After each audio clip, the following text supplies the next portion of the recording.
തിയേറ്ററിൽ നിറം റിലീസാവുന്നു, ഇവളുടെ ജീവിതത്തിൽ നിറം വന്നു.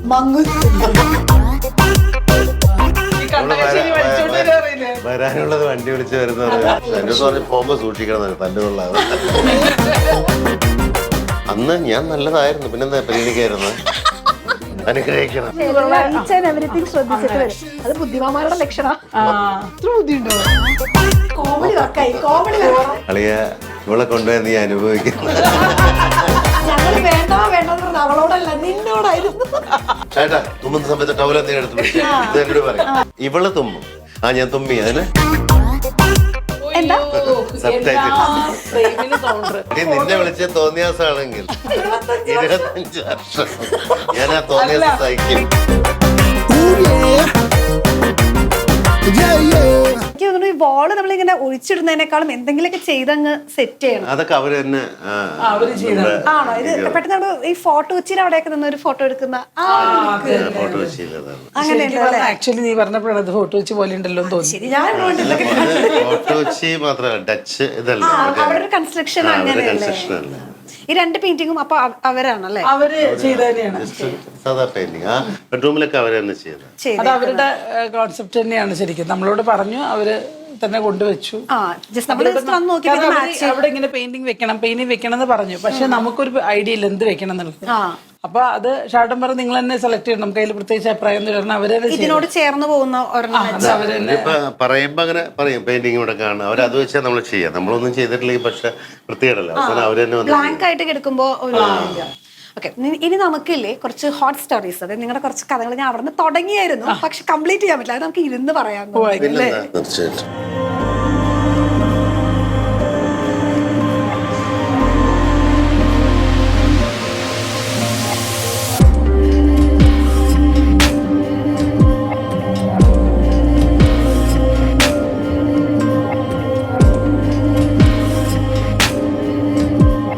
ഹോട്ട് സ്റ്റോറി ഇരുന്നാണോ കിടന്നാണോ പറയേണ്ടത്? ശരി, 3 പേരെ കൂടിയിട്ട് കാലക്കിട്ട് അടിച്ചിട്ട് ഹോട്ട് സ്റ്റോറീസ് റെഡി. ഇവരിതൊക്കെ ടെലികാസ്റ്റ് ചെയ്യും കേട്ടോ. ഇവരെല്ലാം എടുക്കുന്നുണ്ട് വന്നപ്പോ തുടങ്ങിയിട്ട്. പുറകെ ക്യാമറ കസ്റ്റമൈസ് ചെയ്തിട്ടേ ഞങ്ങള് വളരുകയും ചെയ്തു, മറ്റേ ടേബിളൊക്കെ കസ്റ്റമൈസ് ചെയ്യുകയും ചെയ്തു. അത് പക്ഷെ കംഫർട്ട് അങ്ങനെ കഴിക്കാനുള്ളത്. എനിക്ക് അത് ഷാട്ടർ കുറെ പറഞ്ഞു മതി തപ്പിട്ട് എണ്ണ മതിയേ, ജീവിതം വെറുത്ത പോലെ ഒരു ഡൈനിങ് ടേബിൾ തപ്പിട്ട്. ഞാൻ പറഞ്ഞു നോക്കാം, നോക്കിയിട്ട് മാക്സിമം ഇത് അവരൊരു മൂലക്കിട്ട സാധനം അവിടെ നമ്മൾ എടുത്തു. ആരും ഇത് കൊണ്ടുപോകാറില്ല. ഞാൻ അതെന്താ കിടന്നത്, അത് ചേച്ചി ഡൈനിങ് ടേബിൾ ഞാൻ കാണുന്നു വരുമ്പോ നോക്കി. പിന്നെ ഗ്ലാസ് ഒക്കെ നമ്മൾ മാറ്റി. ഞാൻ അന്വേഷിച്ചത് ഞാൻ പറഞ്ഞു അവസാനം തിരിച്ചു കൊണ്ടുപോകുന്നതാണ്.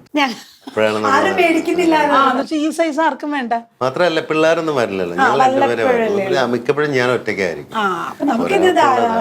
പിന്നെന്താന്ന് വെച്ചാൽ നമ്മൾ ഡൈനിങ് ടേബിൾ ഉണ്ടെങ്കിൽ അവിടെ യൂസ് ചെയ്യില്ല, ഒന്നില്ലെങ്കിൽ ആ സെറ്റിയിലിരിക്കും, അല്ലെങ്കിൽ കൈ പിടിച്ച് ആ കിച്ചനെ ഇരിക്കും. ഫാമിലി എപ്പോഴും അങ്ങനെയാണ്. നമ്മള് ഇപ്പൊ വീട്ടിലാണെങ്കിലും TV കണ്ടുകൊണ്ട് സിനിമ കണ്ടുകൊണ്ട് എല്ലാവരും രാത്രി ആകുന്ന സമയത്ത് പിറ്റേ ദിവസം ഹോളിഡേ ആണെങ്കിൽ ഞങ്ങള് രാത്രി ഫുഡ് കഴിക്കുമ്പോൾ എല്ലാവരും ലിവിംഗ് റൂമിൽ വരും. എന്നിട്ട് പിന്നെ ഏതെങ്കിലും ഒരു മൂവിയോ എന്തെങ്കിലും ഒന്നിട്ട് അങ്ങ് തുടങ്ങും. ആ മൂവി ഇട്ടിട്ട് വേണം ഷാട്ടിന് വർത്താനം പറയാൻ. അതുവരെ ഷാട്ടൻ മിണ്ടില്ല, സൗണ്ട് കേൾക്കണം. എനിക്ക് എപ്പോഴും സബ്ടൈറ്റിൽസ് ഞാൻ സൈഡിൽ കൂടെ പോകും. ഇവരെല്ലാവരും എണീറ്റ് പോകണമെങ്കിൽ ഇംഗ്ലീഷ് പടം വെക്കണം. ഈ ഇംഗ്ലീഷ് പടം വെച്ചിട്ടും ഈ മനുഷ്യനെ വർത്താനം പറഞ്ഞിട്ട് ഏത് പടം വെച്ചാലും വർത്താനം പറയും. നമ്മളെ ഒറ്റ കാര്യം മനസ്സിലാക്കണം, തിയേറ്ററിൽ നമ്മൾ പോയി സംസാരിക്കാൻ പാടില്ല, പറ്റില്ല. അപ്പുറത്തുള്ള ചീത്ത വിളിക്കും. സ്വന്തം വീട്ടിൽ വർത്താനം പറയുന്ന തിയേറ്ററില് അപ്പൊ ഹിന്ദിയാണ് പടം. ഞാനും രമേഷ് പിഷാരുടെയും കൂടെ ഒരു ഹിന്ദി പടം. ഞങ്ങൾ 4 പേരേ ഉള്ളു. ഞങ്ങൾ ഫാമിലി, രമേഷ് പിഷാരുടെ അവരുടെ ഒരു കസിൻ ഉണ്ട്, പിന്നെ ഒരു ഫാമിലി, ഞങ്ങൾ 3 പേരേ ഉള്ളൂ. പടത്തിന്റെ പേര് പറയുന്നില്ല. പടത്തിന്റെ തുടങ്ങുന്ന ഞങ്ങൾ 2 പേരും കൂടെ മെസ്സേജ് അയച്ചിട്ട് ഞങ്ങൾ കമന്റ് പറയും. ആ സിനിമ അത്രയും മോശം സിനിമയാണെന്ന് വെച്ചാൽ ഒരു രക്ഷയില്ലാതെ നമുക്ക് എന്തൊക്കെ പറയാവോ അതൊക്കെ പറയാവുന്ന സിനിമയാണ്. അപ്പൊ ആ സിനിമ ശരിക്കും ഏറ്റവും കൂടുതൽ എൻജോയ് ചെയ്തത് വേറെ വന്ന 2 ഫാമിലി. ആ കാരണം ഞങ്ങൾ ഇവിടുന്ന് ഒരാൾ കമന്റ് പറയും, ഒരു മറുപടി അപ്പുറത്ത് പിഷാരി. അപ്പൊ ആ ഫാമിലി ഭയങ്കര ചിരിയാണ്. ഈ കൗണ്ടർ കേട്ടാണ് അവര് കോമഡി വർക്കായി. കോമഡി ടിക്കറ്റ് എടുത്ത് തിയേറ്ററിൽ പടം കാണാൻ പക്ഷേ ബെഡൊക്കെയുള്ള തിയേറ്ററില്ലേ, മറ്റേ എന്നിട്ട് എന്റെ ഇടയ്ക്ക് പറയണ്ട പിഷാര് പറഞ്ഞു ഞാൻ ഫസ്റ്റ് ഹാഫിൽ ഉറങ്ങി. ഞാനും ഒന്നും മിണ്ടാണ്ട് ഞാൻ കിടക്ക. രണ്ടാളും പിന്നെ കുറച്ചു നേരം ഇവര് ഒന്ന് ഉറങ്ങിയപ്പോ ഞങ്ങൾക്ക് കുറച്ച് സ്വസ്ഥത കിട്ടി.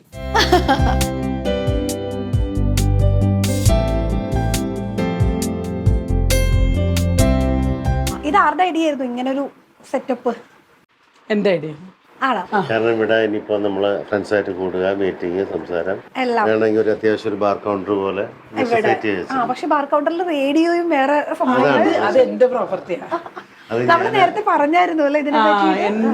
അതിപ്പോഴും നന്നായി വർക്ക് ചെയ്യുന്നത്. എത്രയോ വർഷമായി. ഇൻഡിഗോ ഫ്ലൈറ്റിൽ നിന്ന് ഞാൻ മേടിച്ചാണ്. പാലക്കാട് ഉണ്ടായിരുന്ന സംഭവം പാലക്കാട് കൊണ്ടുവന്നിട്ട് അവിടെ FM വർക്ക് ചെയ്യുന്നില്ല. നേരെ ഇങ്ങോട്ട് എല്ലാം work ഇവിടെ വരുമ്പോ രാവിലെ എനിക്ക് ഓൺ ചെയ്യാറ്. രാവിലെ ഞാനൊരു ഇതിപ്പോ ചാർജ് കട്ടൻ കാപ്പിയൊക്കെ ഇട്ടിട്ട് ഇതൊക്കെ കേട്ട് പണ്ട് സമയം ഇങ്ങനെ നോക്കൂലായിരുന്നു ഓരോ പ്രോഗ്രാമിന്റെ ടൈം അനുസരിച്ച്. അതെ അതെ. ഇതിപ്പോ ചാർജ് ഇല്ല. ചാർജ് ചെയ്ത് കഴിഞ്ഞാൽ ഇടയ്ക്കല്ലേ ചേച്ചി വരുള്ളൂ? ഞാൻ വരുന്ന സമയത്ത് രാത്രി ചാർജ് ചെയ്യാനിടും. രാവിലെ കുക്കിംഗ് സമയത്ത് അവിടെ വെച്ച് ഞാൻ അടുക്കളയിൽ കുത്തി വെക്കും. അങ്ങ് കേട്ട് ഒരു ദിവസം ഞാൻ അടിപൊളിയായിട്ട് അങ്ങ് തുടങ്ങാം. മക്കള് ഒരു അമ്മയ്ക്ക് ഭ്രാന്ത് തുടങ്ങി. അവരിവിടെ കിടന്നുറങ്ങുമ്പോ ഞാനിവിടെ പാട്ടൊക്കെ വെച്ച്. അപ്പൊ പക്ഷെ നല്ല രസം. ഷാഡിനും ഇഷ്ടമാണ്. ഞങ്ങൾ TV ഓൺ ചെയ്യില്ല. ഇത് കേൾക്കും അങ്ങനെ. ഓക്കെ, ഇനി ഇവിടെ എന്താ സംഭവം? ഇത് CBSE ചെറിയ മോൾക്ക് കഴിഞ്ഞ വർഷം സ്റ്റേറ്റ് സെക്കൻഡ് ആയിരുന്നു. സ്റ്റേറ്റ് ഫസ്റ്റ് ആയിരുന്നു നേരത്തെ. അത് അവിടെ ഇരിക്കുമല്ലോ ഇങ്ങനത്തെ മൊമെന്റോസും ചാക്കിട്ട് അണക്കിനെ പിള്ളേരുടെ ഓരോന്നും അന്ന് എനിക്ക് കുറച്ച്. പക്ഷെ ഇവിടെ സ്ഥലമില്ല. സിനിമകളുടെ തന്നെ കുറെ ഉണ്ട്. അതെ അതെ സിനിമയുടെ അവളെ മൂത്താള് ഇൻഡസോണം ഒക്കെ വിന്നറായിരുന്നു. ആണല്ലേ? അപ്പൊ കൊറേ ചേട്ടന്റെ പിള്ളേരുടെ ചേച്ചിരി ഉണ്ടാവുമല്ലോ അല്ലെ? എന്റെ വളരെ കുറച്ച്. ഇപ്പോഴും നമ്മൾ ഏത് ഫംഗ്ഷന് പോയാലും ഒന്നുകിൽ മൊമെന്റോ, അല്ലെങ്കിൽ കപ്പല്, അതല്ലെങ്കിൽ വിളക്ക്, ഇതല്ലെങ്കിൽ പെയിന്റിങ്സ് ആയിരിക്കും. ഇത് വീട് നിറച്ചത് തന്നെ ആയിരിക്കും. ഇനി വേറൊരു വീട് വാങ്ങിക്കേണ്ട അവസ്ഥയാണല്ലേ? ശരിക്കും ഒരുപാട് ഇങ്ങനത്തെ സാധനങ്ങൾ ഒരുപാട് വരും.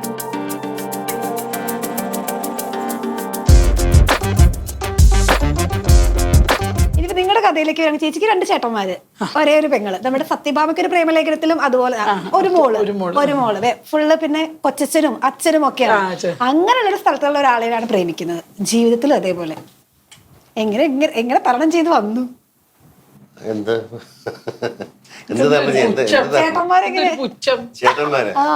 ചേട്ടന്മാരൊന്നും കാര്യമില്ല. നമ്മളൊരു ലക്ഷ്യമുണ്ടല്ലോ. മാർഗമല്ല, ലക്ഷ്യമാണ് പ്രധാനം. അതിനിടയിൽ മാർഗങ്ങളൊന്നും ഒരു വിഷയമല്ലല്ലോ. അല്ല, ഈ ആങ്ങളമാരുള്ള പെൺപിള്ളേരെ നോക്കുമ്പോ ഭയങ്കര സീനാണല്ലോ. കാരണം സുഹൃത്തായിരുന്നു. ഞങ്ങള് അവിടെ ഷൂട്ടിങ്ങിന് വരുമ്പോഴൊക്കെ ഏട്ടനെ കണ്ടിട്ടുണ്ട്. ഇവരാണ് ഫുഡ് വാങ്ങാൻ പോകുന്നത്. ഞങ്ങൾ ഒരുമിച്ച് കമ്പനിയൊക്കെ ആയിരുന്നു. അമ്മയായിട്ട് വലിയ കമ്പനിയാണ്. അച്ഛനെ പരിചയമുണ്ട്, എല്ലാം ഉണ്ട്. പക്ഷെ ഞങ്ങൾ തമ്മിൽ ബന്ധമുണ്ടെന്ന് ആർക്കും അറിയില്ല. അറിഞ്ഞ നിമിഷം തൊട്ട് അവര് ഷോക്കായി പോയി. അവര് ഷോക്കായിട്ട് അവർ പ്രതികരിക്കുന്നതിന് മുമ്പ് ഞാൻ അവളെ കൊണ്ടുപോയി. അതിനുള്ള സമയം പോലും അവർക്ക് കൊടുത്തില്ല. അന്നത്തെ കാലത്ത് അതൊക്കെ വലിയ. സെപ്റ്റംബർ 19 മറ്റാണ് നിറം റിലീസായത്. അപ്പൊ സെപ്റ്റംബർ 23-നാണ് ഞങ്ങള് ഒക്ടോബർ 27-നാണ് ഞങ്ങള് ഇത് ചെയ്യുന്നത്. എന്നുവെച്ചാല് ഇപ്പൊ പറയാന്ന് വെച്ചാല് ഞങ്ങള് 25 വർഷം ഈ വർഷം തികഞ്ഞു. അപ്പൊ ഞാൻ എപ്പോഴും പറയാറുണ്ട് നിറം റിലീസായ വർഷം. കാരണം ഈ നിറം റിലീസാവുമ്പോ സമയത്ത് നളചരിതം 4-ാം ദിവസം എന്നുള്ള പടത്തിന്റെ ഷൂട്ടിംഗ് നടക്കുക. അതിൽ ഞങ്ങൾ 2 പേരുണ്ട്. ബോബൻ ആലമ്മൂടിന്റെ 2ാമത്തെ പടം, നിറം കഴിഞ്ഞിട്ടുള്ള പടമാണ് നളചരിതം അല്ലെ. അപ്പൊ ബോബൻ അന്ന് ഭയങ്കര റിവ്യൂ അറിയാനായിട്ട്. കാരണം പടം റിലീസായി. അപ്പൊ എന്റെ ബ്രദർ ആണെങ്കിൽ എല്ലാ പടവും ഇറങ്ങുന്ന ദിവസം കാണും. അപ്പൊ ഞാൻ പറഞ്ഞു ഇങ്ങനെ ഏട്ടൻ കാണും. അപ്പൊ എന്തായാലും എന്താണ് റിവ്യൂ അറിയാൻ പറ്റും. അപ്പൊ എന്റെ വീട്ടിലെ അവസ്ഥ എന്താ അറിയാൻ നേരത്തെ അന്നാണ് എന്റെ ഫോൺ ബില്ല് പിടിക്കുന്നത്. വീട്ടിൽ പൊക്കുന്നത് തിയേറ്ററിൽ നിറം റിലീസാവുന്നു, ഇവളുടെ ജീവിതത്തിൽ നിറം മങ്ങുന്നു. അപ്പൊ അന്ന് അതിന്റെ ഇത് ഏട്ടന്മാർ പടം കണ്ടിരുന്നിട്ട് അന്ന് ഫോൺ ബില്ല് വരുമ്പോ ഇത് വീട്ടിലറിഞ്ഞ് എല്ലാം അച്ഛനും ഏട്ടന്മാരേ ഉള്ളൂ, ഞാനും അമ്മയും ലൊക്കേഷനിലാണ്. അപ്പൊ ഞാൻ വീട്ടിലേക്ക് വിളിച്ചിട്ട് എങ്ങനെയുണ്ട് പടം എന്നൊക്കെ ചോദിച്ചു. ഏട്ടനോട് സംസാരിക്കാനൊരു മൂടൊന്നുമില്ല. ഈ സമയത്ത് പോകുന്ന എറണാകുളത്തേക്ക് പോകുന്ന എങ്ങനെ അറിയാം? ഞാനും ഇവളും ഇവളുടെ കാറില് ഞാനും ഇവളുടെ അമ്മയും. എന്റെ പാവം അമ്മയ്ക്ക് ഒന്നും അറിയില്ല. അറിയില്ല. ഞാൻ വരുന്ന വഴിക്ക് നമ്മള് ഫ്രൂട്ട്സ് മേടിക്കുന്നു, അവിടുന്ന് മേടിക്കുന്നു. ഒരു ഫാമിലി പോലെ വരാം. വീട്ടിൽ പിടിച്ചിരിക്കുക. ഇവള് വീട്ടിൽ അറിഞ്ഞിട്ടില്ല. ഇവള് വീട്ടിൽ ചെല്ലുന്ന ഹോട്ടൽ ഹിൽ വ്യൂ എന്നെ ഹോട്ടലിൽ വിട്ടിട്ട് ഇവര് പോകുന്നു. എന്റെ വീട്ടിലേക്ക് പോയി. അവിടെ ചെന്ന് രാത്രി വന്നങ്ങനെ കിടന്നു. രാവിലെ എണീറ്റപ്പോഴും എന്റെ കൂടെ വന്ന അമ്മയുടെ വരെ മുഖത്തിന്റെ ഒരു വ്യത്യാസം. ഞാൻ വിചാരിച്ചത് എന്താ അമ്മ മിണ്ടുന്നില്ല. കുഴപ്പമില്ലല്ലോ, എന്റെ കൂടെ വന്നല്ലേ, ഒന്നും മിണ്ടുന്നില്ല. അത് കഴിഞ്ഞ് വൈകുന്നേരം 5 മണിയാവാറായപ്പോൾ അമ്മ മെല്ലെ കാര്യം പറഞ്ഞു. അപ്പോഴേക്കും പിന്നെ ടെൻഷനായി. കാരണം ഉറപ്പില്ല, ഏട്ടന്മാര് ജോലിക്ക് പോയി ഏട്ടന്മാര് അച്ഛനൊക്കെ തിരിച്ചെത്താൻ പോണേ ഉള്ളൂ. അതിനും അമ്മ കാര്യം പ്രസന്റ് ഇതാണെന്നുള്ളത്. പിന്നെ പ്രസന്റ് ചെയ്ത് കഴിഞ്ഞ് പിന്നെ പറയും ഞാൻ നുണ പറഞ്ഞില്ല. കാരണം പറഞ്ഞ നുണ പറഞ്ഞ് ഇത്ര നേരം ഞാൻ പിടിച്ചേക്കും. അപ്പൊ ഞാൻ ചോദിച്ചപ്പോ ഓക്കെ എന്ന് തന്നെ പറയും, ഇങ്ങനെയാണ് എന്ന് പറഞ്ഞു. അപ്പൊ 2 അടിയൊക്കെ കിട്ടിയോളൂ. മൂത്തേട്ടനെ 2 കിട്ടി. അച്ഛൻ തല്ലിയൊന്നുമില്ല. അച്ഛൻ അങ്ങനെ ഏട്ടന്മാരാണ് സംസാരിച്ചത്. അച്ഛൻ അങ്ങനെ ഇതായിട്ടില്ല. അച്ഛൻ പക്ഷെ സ്റ്റേണായിട്ട് പറഞ്ഞു നടക്കില്ല. അത് അച്ഛൻ അത്രേ പറഞ്ഞുള്ളൂ. അച്ഛൻ വേണ്ട വേറെ അനാവശ്യ വർത്തമാനമൊന്നും ഉണ്ടായിരുന്നില്ല. ഇവളുടെ ഏട്ടൻ പറയും, അന്ന് പോകുമ്പോ കാറിൽ തട്ടിക്കൊണ്ടു പോകുമ്പോ അഥവാ ഞങ്ങള് പിടിച്ചിരുന്നെങ്കിൽ ഞാൻ വഴിയിൽ നിന്ന് തടുത്തിട്ട് ഞാൻ ഗ്ലാസിന്റെ ഡോറിൽ കൂടെ പറഞ്ഞേനെ, അളിയ ഇവളെ കൊണ്ടുപോയി നീ അനുഭവിക്കുന്നു. ഞങ്ങള് വേണ്ട വേണ്ടെന്ന് അവളോടല്ല നിന്നോടായിരുന്നു. ഇവള് വീട്ടിൽ ഭയങ്കര വഴക്കാളിയാണ്. എന്ന് വെച്ചാൽ വീട്ടിനകത്ത് ഇവള് ഭയങ്കര പെറ്റല്ലേ, ഇവള് ആകെ ഒരു മോളല്ലേ. അപ്പൊ ഇവള് എല്ലാറ്റിനും ചെറുപ്പം തൊട്ടേ എല്ലാറ്റിനും എല്ലാറ്റിനും കരഞ്ഞ് കാര്യം നേടും അത്ര. ഏട്ടന്മാര് പറയണം എന്തെങ്കിലും കാര്യം ഉണ്ടെങ്കിൽ ഇവളെ ഉറങ്ങിയെണീക്കണേ കരഞ്ഞുകൊണ്ടായിരുന്നു. പിന്നെ എവിടെയെങ്കിലും യാത്ര പോകണ്ടെങ്കിൽ ഇവളങ്ങ് ദേഷ്യം വരും, ഇവൾക്ക് കിട്ടിയില്ലെങ്കിൽ സാധനം. അപ്പൊ ഇതൊക്കെ അവർക്കറിയാലോ, എനിക്കറിയില്ല. എന്റെ അടുത്ത് വേറെ ഒരു പ്രശ്നമില്ല. കാരണം വെച്ചാൽ എന്റെ അടുത്ത് പ്രണയിക്കുമ്പോ അങ്ങ് ഇതുപോലെ പൂ പോലെ മാധുര്യമുള്ള അല്ലേ. അപ്പൊ വളരെ സ്നേഹനിധിയായ ഞാനിനി പടിഞ്ഞാറാണ് സൂര്യൻ ഉദിക്കുന്നതെന്ന് പറഞ്ഞ് അത് സമ്മതിച്ചു തരുമായിരുന്നു. അപ്പൊ ഞാൻ വിചാരിക്കും ഇത്രയും കറക്റ്റായിട്ട് ഞാൻ വഴക്കിട്ടിട്ട് പോലും അത് വളരെ സോഫ്റ്റായി എടുത്ത് വളരെ കാര്യം ചെയ്യണം. അപ്പൊ എന്റെ ലൈഫിൽ എന്തൊരു ഭാഗ്യമാണ്. അവളൊരു വരവ് വന്നു. 25 വർഷം എന്നെ പോരിച്ചെടുത്തിരുന്നു. മറ്റുള്ള ഭർത്തകന്മാരെ പോലെ അങ്ങനെ ഫ്രീഡം തരാതിരിക്കൊന്നുമില്ല. അങ്ങനെ ഫ്രീഡം തരാതിരിക്കൊന്നുമില്ല. അതൊക്കെ തരും. എന്ന് വെച്ചാൽ ഇനി ഫ്രണ്ട്സിനോടെ പോവാം, ഡ്രിങ്ക്സ് കഴിക്കണേ കഴിച്ചോളാൻ പറയും, യാത്ര പോകണേ പോവാം. അതിനൊന്നും പ്രശ്നമില്ല. അത് പിന്നെയും ഞാൻ പോകുമ്പോ ഞാനേ ചോദിക്കുള്ളൂ, എന്തിനാ എന്നെ പോകേണ്ട കാര്യം എന്താ, ആവശ്യമില്ലാതെ ഇതാണെന്ന് പല സ്ഥലങ്ങളിൽ ചിലപ്പോ വേണ്ടാത്ത ഞാനേ പറയുള്ളൂ. പക്ഷെ എന്നെ ഒന്നും പറയാറില്ല. പക്ഷെ വെച്ച സാധനങ്ങൾ വെച്ച സ്ഥലത്ത് വെച്ച കാര്യങ്ങൾ ഈ പറയുന്ന ഉത്തരവാദിത്തം, ചിട്ടകൾ, മറ്റുള്ള വിഷയങ്ങൾ രണ്ട് തരത്തിലാണ്. അത് രണ്ടുപേരും 2 എക്സ്ട്രീം ക്യാരക്ടറാണല്ലേ ആ കാര്യത്തില്. അല്ല, അത് അങ്ങനെയാണ്. ആശാൻ അടുപ്പിലും ആവാം. പക്ഷെ എനിക്ക് ഞാൻ വെച്ച കഴിഞ്ഞാൽ കുഴപ്പമില്ല. ഞാൻ നോക്കുമ്പോ വലങ്കോലെ കിടക്കട്ടെ. അപ്പൊ ഞാൻ വിചാരിച്ചു ഈ കിടക്കുന്നതെന്ന് പറയാൻ വേണ്ടി പോയിട്ട് ഞാൻ വിചാരിക്കും പറഞ്ഞു കഴിഞ്ഞാൽ അതെ. എന്റെ മക്കള് പറയേ അമ്മ അപ്പൊ ഇവള് ഞാൻ ഇടയ്ക്ക് തുമ്മുന്ന സമയത്ത് ഷേട്ടാ തുമ്മുന്ന സമയത്ത് ടൗലെന്തേ എടുത്ത് പിടിച്ചു ഇത് എന്നോട് പറയും. അങ്ങനെ ഇവള് തുമ്മുന്ന സമയത്തെ എന്താ സുനി തുമ്മുന്ന സമയത്ത് എങ്ങനെ തെറിച്ച് ഞാൻ എന്താ കാണിക്കുന്നത് ഇപ്പോഴേ ഞാൻ തുമ്മി അതിന്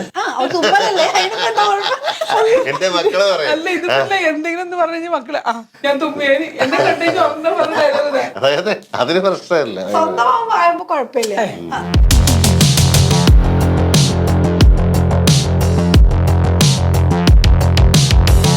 ഇനി നമുക്ക് ഇവിടെ ബെഡ്റൂം അല്ലേ?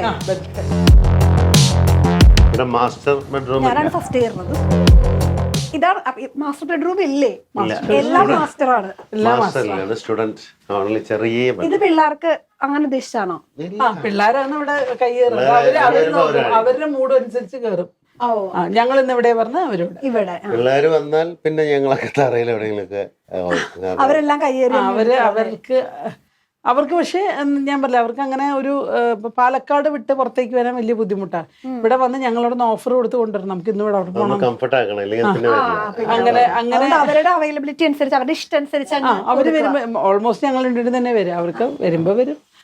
അവിടെ നമ്മൾ പെറ്റ്സ് ഉള്ളത് കൊണ്ട് അവർ അതിനെ വിട്ടു നിൽക്കാൻ ബുദ്ധിമുട്ട്. അങ്ങനെ 100 കാര്യങ്ങൾ. അവർക്കും പാലക്കാടാണ് കുറച്ചുകൂടി ഇഷ്ടം തോന്നുന്നു. പെറ്റ്സിന് ഇങ്ങോട്ട് വരണം തന്നെ. പക്ഷെ അവര് വരുന്നില്ല. അതാണ് പ്രശ്നം. ഇതും അവര് തന്നെ ഇന്റീരിയേഴ്സ് തന്നെയാണ് അല്ലേ. പിന്നെ ഒരു ലൈറ്റും അവിടെ കൊടുത്തിട്ടുണ്ട് അല്ലേ. അവിടെ ഒരു ഫോട്ടോ ഉണ്ടല്ലോ ചേട്ടന്റെ, അത് ആരാധകര് ആര് വരച്ചു തന്നതാണ്. അത് നല്ലതായിട്ടുണ്ട്. സത്യം പറഞ്ഞാൽ നമുക്ക് ഒരു റൂം ഇത്രയും മതിയല്ലേ, ഒത്തിരി സ്പേഷ്യസ് അതെ. ഇപ്പൊ നമ്മളൊരു ബെഡ് താഴെ ഇട്ടാലും അത്രയും സ്പേസ് വേണ്ടുള്ളൂ. നമുക്കത് അത്രയും ഉള്ളത് കൊണ്ട് നമുക്കത് തോന്നും. ചിലർക്കത് പറ്റില്ല, ഒരുപാട് സ്പേസ് വേണ്ടവരുണ്ടാവും. പക്ഷെ ഞാൻ മനസ്സിലാക്കിയിടത്തോളം ഏറ്റവും ചെറിയ സ്പേസിൽ ആകുമ്പോൾ നമ്മളെല്ലാം മക്കളിലും ഒക്കെ നോട്ടം ഉണ്ടാവും. നമുക്കൊരു അവരെന്ത് ചെയ്യുന്നു, അവരെന്താ പഠിക്കുന്നുണ്ടെങ്കിൽ പോലും നമുക്ക് പഠിക്കുന്നുണ്ടോ എന്ന് നമുക്ക് നോക്കാം. ടി വി കാണുന്നുണ്ടെങ്കിൽ എന്താണ് അവർ ചെയ്യുന്നതെന്ന്, എന്താ കാര്യങ്ങളെന്നുള്ള നമ്മൾ തിരിച്ചറിയുന്നത് ഏറ്റവും ചെറിയ സ്പേസിലാണെന്ന് എനിക്ക് മനസ്സിലായി. അപ്പൊ നമ്മളൊക്കെ ഏറ്റവും വലിയ ചെറുപ്പത്തിൽ വലിയ കള്ളത്തരങ്ങളിലേക്ക് പോകാത്ത കാരണം എല്ലാവരും അടുത്തടുത്താണ്, ഒരു മുറിക്കകത്താണ് എല്ലാവരും ഒരുമിച്ചാണ്. ഇന്നതില്ല. പ്രൈവസി വേണമെന്ന് ഇപ്പൊ മക്കള് നമ്മളോട് പറയുന്നുണ്ട്, ഞങ്ങൾക്ക് പ്രൈവസി വേണം, അല്ലെങ്കിൽ എനിക്കൊരു റൂം വേണേ എന്നൊക്കെ പറയും. അപ്പൊ റൂം വേണമെന്ന് പറയുന്ന സമയത്ത് നമ്മൾ കൊടുക്കുന്നതോട് കൂടിയിട്ട് പണ്ടിലെ കല്യാണം കഴിച്ചാലേ ഒരു റൂം കിട്ടുള്ളൂ. സത്യം.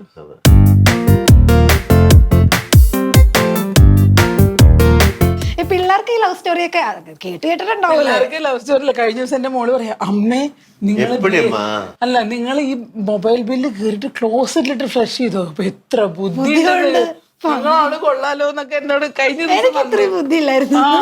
നന്ദനോട് പറയാ, അമ്മ എന്താ അമ്മ. ഇവര് വീഡിയോസ് ഒക്കെ കണ്ടിട്ടാണോ അറിയുന്നത്? നിങ്ങൾ ഒളിച്ചോട്ടമാണെന്നൊക്കെ അവര് പറയുന്നത്. പക്ഷെ അവരതൊന്നും മൈൻഡ് ചെയ്യില്ല. നമ്മൾ എന്നും പറയുന്നു ഒളിച്ചോട്ടം എന്ന് പറഞ്ഞാൽ അവർക്ക് എന്താണെന്ന് അത്ഭുതമാണ്. ഒളിച്ചോട്ടന്റെ കാര്യം എന്താണ്? ഇപ്പൊ നമ്മളിപ്പോ അവർക്കൊരു ഒരാളുമായിട്ടൊരു അടുപ്പമുണ്ട്, അല്ലെങ്കിൽ ഒരു കാര്യം ഉണ്ടെന്ന് പറഞ്ഞാൽ നമ്മൾ നല്ലതാണെങ്കിൽ നമ്മൾ പരിഗണിക്കും. അന്ന് ഞാൻ നല്ലതായിരുന്നു, പിന്നെന്താ പരിഗണിക്കായിരുന്നു?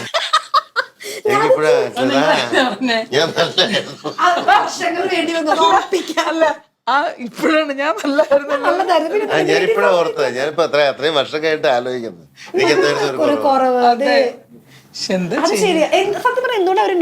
മിമിക്രി മിമിക്രിക്കാരനായ അങ്ങനെയല്ല. ഒരു ജോബിന്റെ എന്റെ അച്ഛൻ ഷിപ്പ്യാർഡിലെ എഞ്ചിനീയർ ആയിരുന്നു. ഗവൺമെന്റ് ജോലിക്കാരനെ കൊണ്ട് കിട്ടിച്ച് ഒന്ന് ലൈഫ് സെക്യൂർഡ് ആക്കാവുന്നുള്ള ആ പ്ലാന്റെ ഇടയ്ക്കാണ് ചേട്ടൻ പ്രേമം കൊണ്ട് ഏതോ ഒരു ഗവൺമെന്റ് ജോലിക്കാരനായിരുന്നു. ഞാൻ പോയി വന്നതല്ലോ, പോയി വരാനുള്ളത് വണ്ടി വിളിച്ച് വരുന്ന പാലക്കാട് നിന്ന് എറണാകുളത്ത് വന്നിട്ട് കൊണ്ടുപോയി. ഇവിടുന്ന് നേരെ നിങ്ങൾ ചേട്ടന്റെ വീട്ടിലാണോ പോയെ? അല്ല, വഴിന്ന് രജിസ്റ്റർ ചെയ്തു. അല്ല, ഞങ്ങള് പോയ വഴിന്ന് വെച്ച് കഴിഞ്ഞാൽ അന്ന് റോഡൊന്നും മോശമല്ലേ, അങ്ങ് വെച്ച് പിടിച്ച് പോയി. ആരൊക്കെ വിളിക്കുന്നത് 1 മണിക്കൂറുകൊണ്ട് ഞങ്ങള് ഇവിടെ തൃശ്ശൂർ ഇവിടെ കുതിരാൻ കഴിഞ്ഞു. കുതിരാനല്ല, അവിടെ കഴിഞ്ഞ് ആലത്തൂർ രജിസ്റ്റർ ചെയ്തു. രജിസ്റ്റർ ചെയ്യണമല്ലോ, അല്ലെങ്കിൽ തട്ടിക്കൊണ്ടുപോയി എന്നുള്ള കേസിൽ ഞാൻ അകത്ത് പോകും, ഇവളോട് അച്ഛനോട് പോകും, ഞാൻ അകത്തും പോകും. രജിസ്റ്റർ ചെയ്തു. അപ്പൊ ഞങ്ങള് പരസ്പര സമ്മതത്തോടു കൂടി വൈകുന്നേരം ഞങ്ങൾ താലിയും കെട്ടി. അമ്പലത്തിൽ വെച്ച് തല കെട്ടി. ഒന്നുമില്ല, ഇവള് ചുരിദാറിട്ടുണ്ട്. സാറിന് കല്യാണത്തിന് എങ്ങനെയാ സാറിന്? സാരി, പട്ടുസാരി, 4 കൂട്ടം, ഒന്നുമില്ല. ഒരു സാധാരണ കല്യാണം ആയിരുന്നില്ലല്ലോ. ഒരു നീല ചുരിദാറും ഒരു പൂക്കള് വെച്ചു അല്ലേ. കൂട്ടുകാരന്റെ അച്ഛനാണ് അവളെ കൈപിടിച്ച് എനിക്ക് എന്നെ ഏൽപ്പിക്കുന്നത്. എന്റെ അച്ഛൻ വരാൻ അച്ഛൻ വന്നു. ഇല്ല, എന്റെ വീട്ടിൽ വലിയ പ്രശ്നം. എന്റെ പറഞ്ഞ് പോകുമ്പോ സൂക്ഷിക്കണം, തല്ലുകൊള്ളാവും. ഞാൻ അച്ഛനോട് പറഞ്ഞു, അച്ഛാ അനുഗ്രഹിക്കണം, ഞാൻ ഒരു പെണ്ണിനെ ഇന്ന് വിളിച്ചിറക്കിക്കൊണ്ടുവരാൻ പോവാണെന്നുള്ള രീതിയിൽ ഇൻഡയറക്ട്ലി പറഞ്ഞു.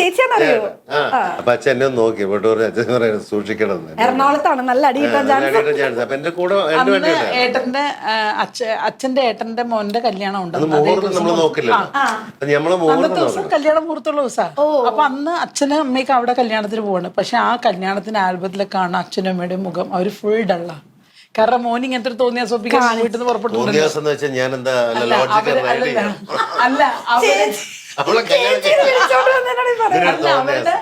നിന്നെ വിളിച്ച തോന്നിയാസാണെങ്കിൽ 25 വർഷം ഞാൻ ആ തോന്നിയാസം സഹിക്കും. അല്ല, ഞാൻ പറയാ അന്ന് ആ ഫോട്ടോസിലൊക്കെ അവരുടെ കല്യാണ ആൽബം കാണുമ്പോ അച്ഛൻ്റെ അമ്മയുടെ മുഖം ഒട്ടും പ്ലസന്റ് അല്ല. 25 വർഷം എന്റെ ഫോട്ടോയില് നോക്കിയിട്ടുണ്ട്. അതുകൊണ്ടല്ല ചേട്ടൻ ഇവിടെ പോയിട്ടുണ്ടല്ലോ, അടി കിട്ടുമോ ടെൻഷൻ. സത്യം അച്ഛന്റെ മുഖത്ത് അച്ഛൻ ഉറപ്പായിട്ടും മേടിച്ചോണ്ട് വരുന്നതെന്ന് വിചാരിച്ചു. പക്ഷെ എന്റെ കൂടെ 2 വണ്ടി നിറച്ച ആളുണ്ടായിരുന്നു.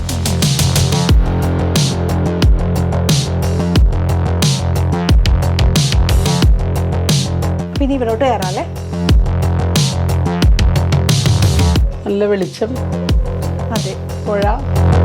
ഇവിടുന്ന് നോക്കിയാൽ നമുക്ക് കായലും കായല് കാണാം, റെയിൽവേ ട്രെയിൻ അതിലെ പാസ് ചെയ്യും. എല്ലാം കണ്ട് അങ്ങ് കിടക്കാം. അല്ലേ ചേച്ചി? ഞാൻ വേറെ കാര്യം ചോദിക്കാം, ചേട്ടൻ എഴുതൂ? ഞാൻ അപ്പുറത്തുനിന്ന് ചോദിക്കണമെന്ന് ഓർത്തത്. ചേട്ടൻ എഴുതും. എഴുതുന്ന വെച്ചാല് അങ്ങനെ ഒരു കഴിവുണ്ട്.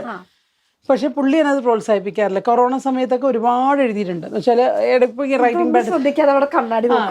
ഞങ്ങളത് അത് തന്നെയാണ് നേച്ചർ. ഞങ്ങൾ അതൊന്നും ഞങ്ങൾക്കൊരു വിഷയം. അപ്പോൾ ഇങ്ങനെ എഴുതിയിട്ടിട്ട് ആ സെറ്റിൽ എവിടെ ഇട്ടിട്ട്, അപ്പോൾ ഞാൻ എടുത്ത് വിടുമ്പോൾ കാരണം എനിക്കൊരു വാക്ക് പോലും നന്നായിട്ട് സംസാരിക്കാൻ അറിയില്ല, സാഹിത്യപരമായിട്ട് ഒന്നും അറിയില്ല. അപ്പോൾ ഷാർട്ടിന് ഇങ്ങനെ എഴുതി കാണുമ്പോഴേ ഞാനിതെല്ലാം ഞാൻ എൻ്റെ ആഗ്രഹത്തിൻ്റെ അടുത്തെല്ലാം വെച്ചിട്ടുണ്ട്. കഥയായിട്ടും അതെ, അങ്ങനെ എല്ലാം അങ്ങനെ എഴുതി അങ്ങനെ ഒന്നും സീരിയസ് ആയിട്ട് കാണില്ല. എനിക്ക് ഏറ്റവും അത്ഭുതം ഷാർട്ടിൻ്റെ കൂടെ ഫംഗ്ഷനോ വേണ്ട പ്രസംഗിക്കുന്ന കേൾക്കാൻ എനിക്കിഷ്ടം. നന്നായിട്ട് സംസാരിക്കും. അതൊരു കഴിവാണ്. സംസാരത്തിലാണ് ചേച്ചി വീണത് അല്ലേ? കണ്ടിട്ടില്ല. നന്നായിട്ട് സംസാരമായിരുന്നല്ലോ. അല്ല എന്ന് വെച്ചാല് ഷാർട്ടൻ അല്ല, അതുമല്ല ഷാർട്ടൻ ഇപ്പൊ ഒരു ഫംഗ്ഷന് പോവാണെങ്കിൽ അത് ഇങ്ങനെ മിണ്ടാണ്ട് നമുക്ക് തോന്നും ഷാർട്ടൻ ഇങ്ങനെ വെറുതെ കെയർലെസ് ആയിട്ട് ഈ മനുഷ്യരുന്ന് എല്ലാവരും ഒബ്സർവ് ചെയ്യണമായിരിക്കും. അവിടെ നിന്ന് ഒരു ടോപ്പിക്ക് പിടിച്ച് സംസാരിച്ചു തുടങ്ങും. എല്ലാം നമ്മൾ ശരിയാക്കി ഒന്നും ശ്രദ്ധിക്കുന്നില്ല, പക്ഷെ എവരിത്തിങ് ശ്രദ്ധിച്ചിട്ട് വരും. അത് ബുദ്ധിമാന്മാരുടെ ലക്ഷണം. അത്ര ബുദ്ധിയുണ്ടോ? അല്ല, പക്ഷെ അങ്ങനെ ഒരു കഴിവുണ്ട്, നന്നായിട്ട് എഴുതാനുള്ള കഴിവുണ്ട്. ഇങ്ങനെ എനിക്ക് പലപ്പോഴും തോന്നിയിട്ടുണ്ട്. നെക്സ്റ്റ് ഒരു സ്ക്രിപ്റ്റ് ഒക്കെ പ്രതീക്ഷിക്കാവോ? ശരിക്കും പറഞ്ഞ ഷാർട്ടിന് ഞാൻ പറയും, ഞാൻ പറഞ്ഞു തന്നാൽ ഞാൻ എഴുതാൻ പറയും. എഴുതാൻ മടിയാണെങ്കിൽ എഴുതാനുള്ള മടിയാണെങ്കിൽ ഞാൻ എഴുതിക്കോളാം. എഴുതാനുള്ള മടിയാന്ന് എനിക്ക് തോന്നിയത്. സിനിമ എഴുതണം, ഇരുന്ന് എഴുതണ്ടേ, ഇരുന്ന് എഴുതണ്ടേ, ക്ഷമയില്ല. അതാണ് പ്രശ്നം. ഈ റൂമിനകത്താണെങ്കിൽ ഇതുപോലെ ഇവിടെ ഒരു വാളില് എല്ലാം അവരല്ലേ? ഇല്ല, ഞാൻ പറഞ്ഞില്ല അതൊക്കെ അവര് കൊണ്ടുവച്ചത്. ഞങ്ങൾ ഇതിന് ശരിക്കും പറഞ്ഞാൽ ഇങ്ങനെ കൊണ്ടുവയ്ക്കുക ചെയ്യണം, ചേച്ചി നോക്കണം. അപ്പൊ ഞങ്ങൾക്ക് ഒരു ഐഡിയ ഇല്ല എന്ത് വെക്കണം എന്ത് ചെയ്യണം. അപ്പൊ നിങ്ങൾ തന്നെ ചെയ്തോളാൻ പറയൊക്കെ അവര് തന്നെ ചെയ്തത്. ഈ വാളിന് അവിടെ വേറെ വൈറ്റ്, ഇവിടെ ഒരു വേറൊരു ഷെയ്ഡ്, യെല്ലോ ഷെയ്ഡ്, അത് നമുക്ക് അയച്ചു തന്നു. കുറെ ഷെയ്ഡ്സ് അവർ അയച്ചു തന്നിട്ട് നിങ്ങൾക്ക് ഏതാ വേണ്ടതെന്നുള്ള സെലക്ട് ചെയ്യാൻ പറഞ്ഞു. അങ്ങനെ നമ്മൾ സെലക്ട് ചെയ്ത് കൊടുത്താണ്. പിന്നെ ഇവിടെ ഡ്രസ്സിംഗ് ടേബിൾ, ഇവിടെ നിന്നാണ് ചേച്ചി ചേട്ടനൊക്കെ ഒരുങ്ങി പോകാറുള്ളത് അല്ലേ? വരുമ്പോൾ മാക്സിമം റൂം ചെറുതല്ലേ, അതങ്ങ് യൂട്ടിലൈസ് ചെയ്തു മാത്രം. താഴെ ഇവിടെ ഇങ്ങനെ നമുക്ക് അത്യാവശ്യം സാധനങ്ങളൊക്കെ അങ്ങനെ ചെയ്യാൻ വെച്ചിട്ട് അങ്ങനെ ചെയ്തു.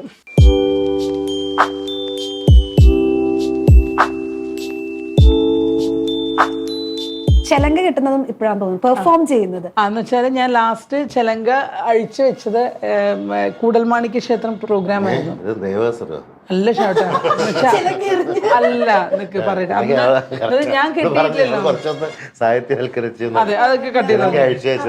എന്ന് വെച്ചാല് ഇതാണോ പെണ്ണ്, അല്ല എന്ന് വെച്ചാൽ ലാസ്റ്റ് കളിച്ചത് കൂടൽമാണിക്യ ക്ഷേത്രത്തിലാണ്. അന്ന് പ്രോഗ്രാം എന്ന് വെച്ചാൽ ഞങ്ങൾ ഇവിടുന്ന് ഓസ്ട്രേലിയ, സ്വിറ്റ്സർലൻഡ്, ജർമ്മനി പ്രോഗ്രാമിന് പോകുന്ന സമയത്ത് പോകുമ്പോൾ ഇവര് കൂടൽമാണിക്യത്തിൽ ഒരു പ്രോഗ്രാം എന്നോട് സംസാരിച്ചിട്ടുണ്ടായിരുന്നു.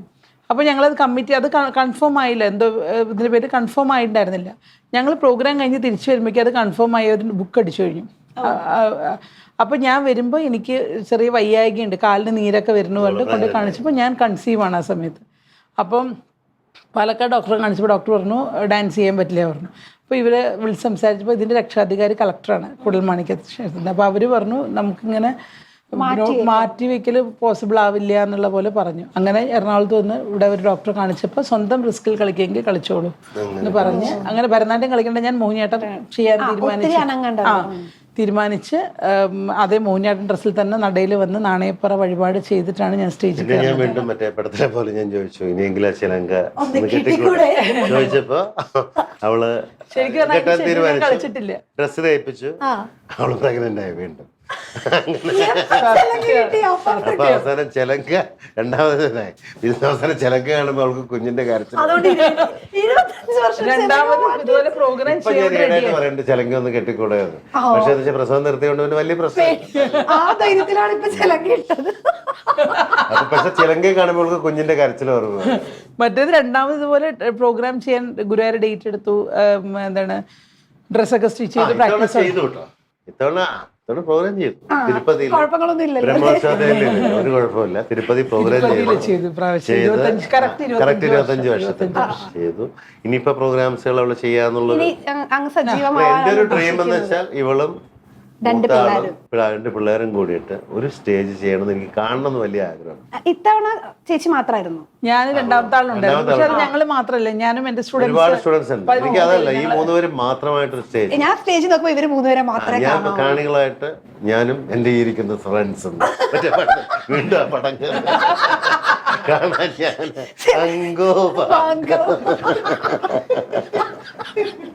കാണാൻ ഞാനും എന്റെ ബന്ധുക്കളും.